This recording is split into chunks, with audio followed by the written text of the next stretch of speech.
एक आदमी ने एक बहुत ही खूबसूरत लड़की से शादी की। शादी के बाद दोनों की जिंदगी बहुत प्यार से गुजर रही थी। वह उसे बहुत चाहता था और उसकी खूबसूरती की हमेशा तारीफ किया करता था। लेकिन कुछ महीनों के बाद लड़की चर्म रोग से ग्रसित हो गई और धीरे धीरे उसकी खूबसूरती जाने लगी। खुद को इस तरह देख उसके मन में डर समाने लगा कि यदि वह बदसूरत हो गई तो उसका पति उससे नफरत करने लगेगा और वह उसकी नफरत बर्दाश्त नहीं कर पाएगी। इस बीच एक दिन पति को किसी काम से शहर से बाहर जाना पड़ा। काम खत्म कर जब वह घर वापस लौट रहा था, उसका हो गया।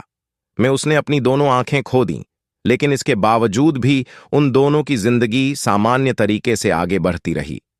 समय गुजरता रहा और अपने चर्म रोग के कारण लड़की ने अपनी खूबसूरती पूरी तरह गंवा दी।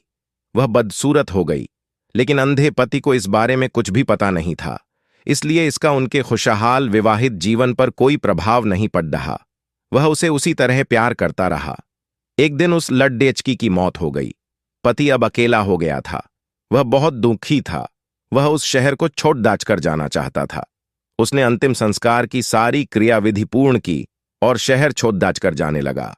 तभी एक आदमी ने पीछे से उसे पुकारा और पास आकर कहा, अब तुम बिना सहारे के अकेले कैसे चल पाओगे? इतने साल तो तुम्हारी पत्नी तुम्हारी मदद किया करती थी।